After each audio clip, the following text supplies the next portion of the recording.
Welcome to बिंदास with math की दुनिया में आप लोगों का स्वागत है।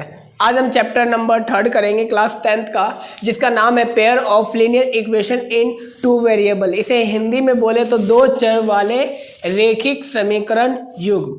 अब देखो, अभी आपने सेकेंड चैप्टर में पढ़े थे लीनियर इक्वेशन। लीनियर इक्वेशन क्या पढ़े थे? जिस इक्वेशन की जिस समीकरण का हाईएस्ट डिग्री क्या हो 1 हो, वैसे ही यहाँ भी होने वाला है। लेकिन यहाँ पे बात होगी दो वेरिएबल की। किसकी बात होगी? दो वेरिएबल की। तो आपको पता होना चाहिए linear equation in two variable को हम रिप्रेजेंट कैसे करते हैं, है ना। फर्स्ट ऑफ ऑल आपको ये पता होना चाहिए कि linear equation in two variable को हम रिप्रेजेंट कैसे करेंगे। एक दो चर वाले रेखिक समीकरण को हम कैसे लिखेंगे, निरूपित कैसे किया जाता है, इसका जनरल फॉर्म क्या है ना। तो आपको पता होना चाहिए। मैं बताता हूं आपको। पहले आप समझो linear equation in two variable. मान लो ये अपने पास कोई a है, x plus b y plus c equal to 0। तो ये क्या है? Linear equation in two variable. Two variable मतलब एक x और y, ये दोनों क्या है? वेरिएबल है। ठीक है, ये x और ये y क्या है? अपने पास वेरिएबल है। वेरिएबल को बोले तो हिंदी में चर। ठीक है, ठीक है चर। और ये a और b जो आपके पास है ना, यहाँ पे लिख देते हैं हम a और b। ये जो a और b है ना आपके पास, ये क्या है? कांस्टेंट है। ये c भी ले लो। ठीक है, a b c क्या है? अपने पास कांस्टेंट है। ठीक है, अचर है। ठीक है, लेकिन यहाँ पे बात हो रही है pair of linear equation in two variable. Pair मतलब दो जोड़े होना चाहिए, है ना। तो हम दो जोड़े ले लेते हैं यहाँ पे, है ना। एक तो जोड़ा अपने पास ये है ना, a x plus b y plus c equal to 0। और एक जोड़ा ले लेते हैं ये वाला। हम सेम वेरिएबल रहने देंगे, लेकिन कांस्टेंट को हम चेंज कर देंगे। a1 x plus b1 y plus c1 equal to 0। अब ये क्या है? पेयर। दो हो गए ना, तो ये पेयर हो गया। Pair of linear equation in two variable. ठीक है, दो वेरिएबल के दो लीनियर इक्वेशन हमने देख लिए, है ना। अब इसके अंदर कंडीशन क्या होता है? यहाँ पे कंडीशन ये होता है कि जो ये a और b है ना, a और b, a does not equal to 0 होना चाहिए और b does not equal to 0। उसी तरह यहाँ भी a1 does not equal to 0, b1 does not equal to 0। यहाँ पे a b c क्या है? अपने पास कांस्टेंट है। x y वेरिएबल होगा। a1 b1 c1 अपने पास कांस्टेंट है, और x y जो होगा क्या है? वेरिएबल है। तो हम समझते हैं लीनियर इक्वेशन टू वेरिएबल को आप तो ऐसे तो रिप्रेजेंट कर दिए। अब हम इसको सॉल्व कैसे करेंगे? सॉल्व हम दो मेथड से करेंगे इनको, है ना। लीनियर इक्वेशन टू वेरिएबल को हम सॉल्व दो मेथड से करेंगे। फर्स्ट मेथड को कहते हैं ग्राफिकल मेथड, है ना। सॉल्व हम कैसे करेंगे? ठीक है, एक तो है ग्राफिकल मेथड, ग्राफिकली मेथड। ठीक है, एंड सेकेंड अलजेब्रिक मेथड। ये अपने पास दो मेथड होते हैं। ठीक है, हिंदी में लिखना चाहो तो इसको ग्राफीय विधि द्वारा, है ना, ग्राफीय विधि द्वारा। और इसे बोल सकते हो बीजीय गणित विधि द्वारा, बीजीय गणित विधि द्वारा। ठीक है, तो हम दो तरीके से इसको सॉल्व करते हैं, एक तो ग्राफिकल मेथड से और अलजेब्रिक मेथड से। अलजेब्रिक मेथड के अंदर भी तीन मेथड होते हैं। अलजेब्रिक मेथड को सॉल्व करने के लिए तीन मेथड है। पहला मेथड जो होता है, ये हम पढ़ेंगे अभी, सब्स्टिट्यूशन मेथड। एक होता है elimination method, and third is cross multiplication method. Substitution को हिंदी में कहते हैं प्रतिस्थापन विधि, इसे कहते हैं विलोपन विधि, विलोपन विधि। और इस थर्ड को क्या कहते हैं, क्रॉस मल्टीप्लिकेशन मेथड को कहते हैं वर्स गुणज विधि। ये अपने पास 3 तरीके से इसको सॉल्व किया जाता है ना। हम पहले देखते हैं ग्राफिकल मेथड कैसे सॉल्व करते हैं, है ना। तो एक चीज और ध्यान रखना है, अगर लीनियर इक्वेशन इन 2 वेरिएबल है तो इसके अंदर अपने को बोला जाता है इसका सॉल्यूशन निकालिए। तो एक लीनियर इक्वेशन इन 2 वेरिएबल दे रखा है तो इसके पास कितने सॉल्यूशन हो सकते हैं, इनफिनाइट सॉल्यूशन होते हैं। कितने सॉल्यूशन होंगे, इनफिनाइट सॉल्यूशन होंगे। लेकिन जब आपके पास 2 लीनियर इक्वेशन दिया होगा, है ना, जब आपके पास 2 लीनियर इक्वेशन दिया होगा तो देखो इनके जो कोफिशिएंट है, कोफिशिएंट का रेशियो अपने को बताता है। जैसे हम इसको ग्राफिकल मेथड से सॉल्व करेंगे तो क्या होगा, उनका ग्राफ कई बार क्या होगा, ऐसे कट जाएगा, प्रतिच्छेद करेगा, इंटरसेक्ट करेगा, या एक बार क्या होगा दोनों लाइन पास हो सकती है, 3 कंडीशन आ जाते हैं। और एक क्या होगा उसके ऊपर, मतलब लाइन के ऊपर लाइन रहेगा, ठीक है, कोइंसिडेंट रे बोल सकते हो उसको, है ना, ऐसा कुछ रहता है। अब देखते हैं कंडीशन फॉर कंसिस्टेंसी। कंसिस्टेंसी को हम हिंदी में कहते हैं संगतता, ठीक है। इसको देख लो, कंडीशन फॉर कंसिस्टेंसी, संगतता की शर्तें, ठीक है। अब क्या शर्तें कहते हैं, मान लो अपने पास 2 लीनियर इक्वेशन है। फर्स्ट क्या है अपने पास, ax plus b y plus c equal to 0 है ना। a1x plus b1 y plus c equal to, मतलब c1 इक्वल टू 0 है।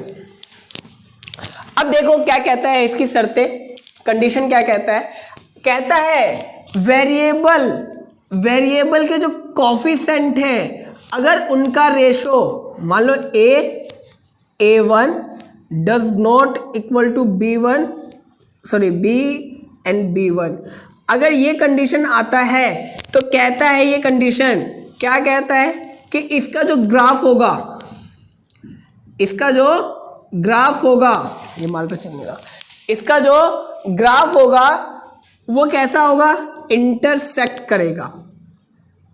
क्या करेगा, इंटरसेक्ट करेगा, ठीक है। और इसको बोलोगे क्या, इंटरसेक्टिंग लाइन। कैसी लाइन है ये, इंटरसेक्टिंग लाइन, ठीक है। इसे कह सकते हैं हिंदी में कहते हैं प्रतिच्छेदी रेखा। और क्या होता है, ठीक है, अगर ऐसा रेशो आता है, इनके कोफिशिएंट के रेशो जो है ऐसा मिल जाए a1 a2 does not equal to b1 b2, तो जो इसका ग्राफ होगा वो इंटरसेक्टिंग लाइन होगा, ठीक है। इसका जो एक सॉल्यूशन होगा, क्या होगा, एक सॉल्यूशन, यहाँ पे अपने को एक सॉल्यूशन मिलेगा, ठीक है। यहाँ पे बोल सकते हो इसका जो है ना 1 सॉल्यूशन होगा। कितने सॉल्यूशन होंगे, 1 सॉल्यूशन होगा, या आप कह सकते हो unique solution, unique duster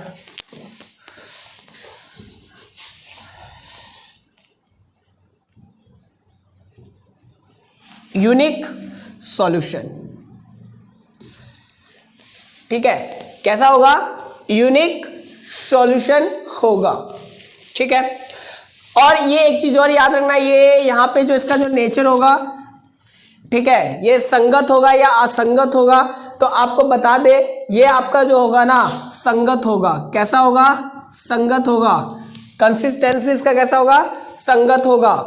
consistency of system क्या होगा, संगत होगा। इसे लिख सकते हो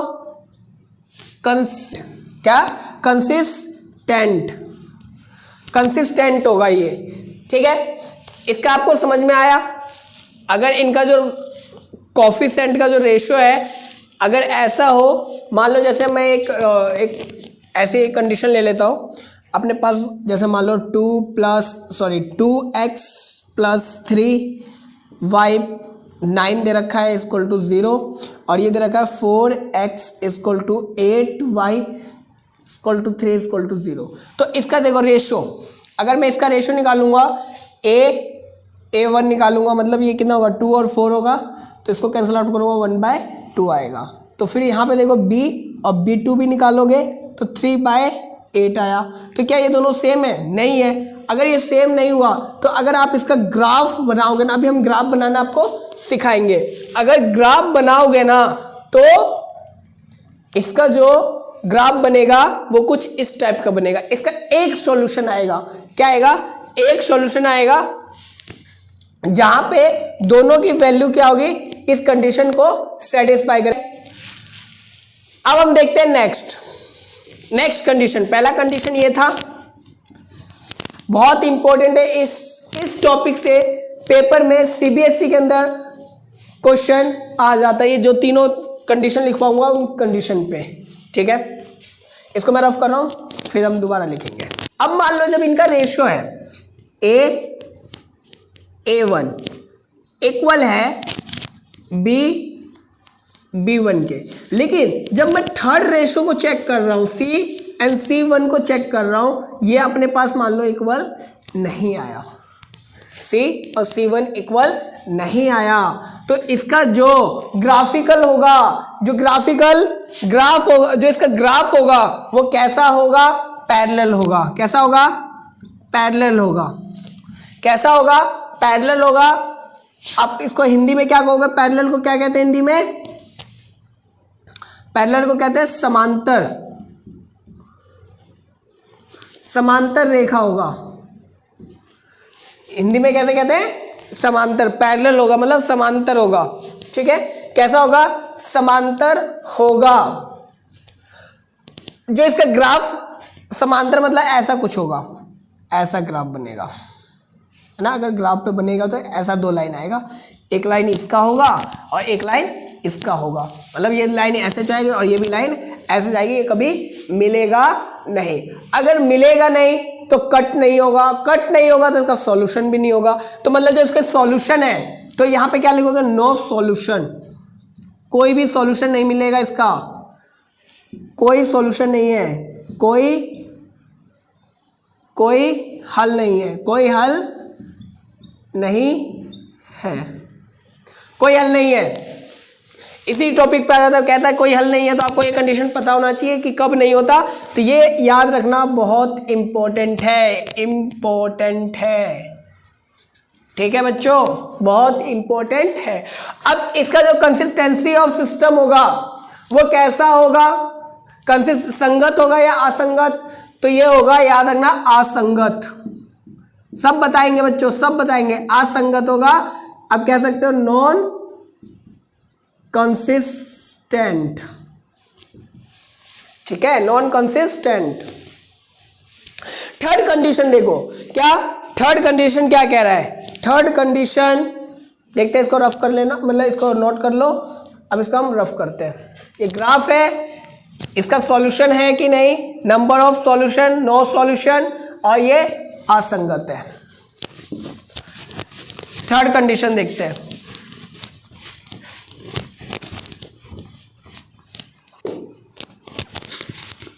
थर्ड कंडीशन क्या कहता है? देखो थर्ड कंडीशन, अभी हमने फर्स्ट क्या चीज देखे, ये और ये इक्वल नहीं था, अब ये इक्वल हो गया, ये इक्वल नहीं हो गया। ये भी तो कंडीशन हो सकता है कि तीनों इक्वल हो जाए, A1 का रेशो, B1 का रेशो, C1 का रेशो अगर बराबर है तो इसका जो ग्राफ होगा वो कैसा बनेगा? एक लाइन पे, अगर एक लाइन ऐसे जा रहा है ना तो दूसरी लाइन भी इसी लाइन पे जाएगी, तो ऐसे को कहते हैं कोइंसिडेंट लाइन कहते हैं। क्या कहते हैं? कोइंसिडेंट रे।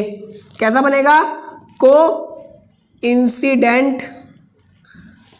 लाइन कह सकते हो, कह सकते हो, क्या कहोगे? संपाती रेखा, हिंदी में बोले तो संपाती, संपाती। अब इसका ग्राफ तो ऐसा बनेगा, मतलब दोनों इसी पे होंगे, दोनों इसी पे होंगे। एक ये है तो दूसरा यही वाला है, ठीक है। यहाँ पे देखो इसके कितने सॉल्यूशन, हर पॉइंट पे कट हो रहा है, मतलब हर पॉइंट पे क्या हो रहा है? कट हो रहा है। अब हर पॉइंट पे कट हो रहा है तो इसके कितने सॉल्यूशन? Many solution. क्या बोलोगे? Many solution. ठीक है, अनेक हल है। क्या? अनेक हल। अब इसका कंसिस्टेंसी ऑफ सिस्टम कैसा है? ठीक है, क्या बोलते हैं, कंसिस्टेंसी ऑफ सिस्टम कैसा है इसका? कहोगे क्या? कंसिस्टेंसी ऑफ सिस्टम इसका है कंसिस्टेंट, मीन्स संगत होगा, है ना। देखो साथ चल रहा है दोनों चीज, संगत एक साथ चलेगा, है ना। अगर एक या एक से ज्यादा सॉल्यूशन आपको प्राप्त हो जाए, मिल जाए, तो वो क्या हो जाएगा? संगत होगा। अगर कोई सॉल्यूशन नहीं है तो वो हमेशा असंगत होगा, याद रखना। ठीक है, तो इस टॉपिक पे क्वेश्चन बन जाता है सीबीएसई की तरफ से। ठीक है, क्वेश्चन बन जाता है, ये सबको नोट कर लेना बहुत ही इंपॉर्टेंट है। अब समझते हैं यहाँ पे यार, ये कंसिस्टेंसी क्या लिखवा दिए सर, और नॉन कंसिस्टेंसी क्या होते हैं, है ना। कंसिस्टेंट क्या होता है और नॉन कंसिस्टेंट क्या होते हैं? कंसिस्टेंट और नॉन कंसिस्टेंट, या आप इसे कह सकते हो, एक चीज और नाम कह सकते हो, इनकंसिस्टेंट। इनकंसिस्टेंट, संगत और असंगत। कंसिस्टेंट क्या है? जिस इक्वेशन का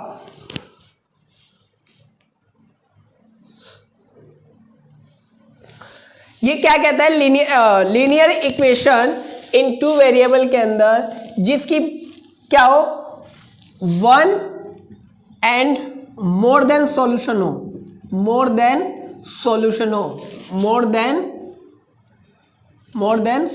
हो, एक या एक से ज्यादा हल हो, उसे कंसिस्टेंट कहोगे, संगत कहोगे। इनकंसिस्टेंट मतलब नॉन कंसिस्टेंट क्या कहोगे? जिसका नो सॉल्यूशन, कोई भी हल नहीं है, नो सॉल्यूशन। ठीक है, कोई हल नहीं, इसे क्या कहोगे? नॉन कंसिस्टेंट कहोगे। क्लियर है प्यारे बच्चों, है ना। यहां तक क्लियर है। तो लगभग इस चैप्टर का पूरा मैंने आपको बता दिया। ठीक, अब इसमें हम समझते हैं जो मैंने आपको बताया था, ग्राफिकल मेथड कैसे सॉल्व करोगे, है ना। सॉल्यूशन हम सीखेंगे इसके अंदर, ग्राफिकल मेथड कैसे सॉल्व करोगे, है ना। अब अलजेब्रिक मेथड से हम कैसे सॉल्व करेंगे, सब्स्टिट्यूशन मेथड हो गया, एलिमिनेशन मेथड हो गया, क्रॉस मल्टीप्लिकेशन मेथड हो गया। क्रॉस मल्टीप्लिकेशन जो है मेथड, वो आपके सिलेबस से कट रखा है, लेकिन तभी भी हम बता देंगे। ठीक है, टेंशन ना लेना, क्योंकि तुम्हारा भाई का क्लास है, टेंशन छोड़ देना और चौड़े होके बैठना। तब तक के लिए जय Hind, have a nice day, और हम मिलते हैं नेक्स्ट वीडियो में, जिसके अंदर हम ग्राफिकल मेथड और हम सॉल्यूशन देखेंगे एक लीनियर इक्वेशन का।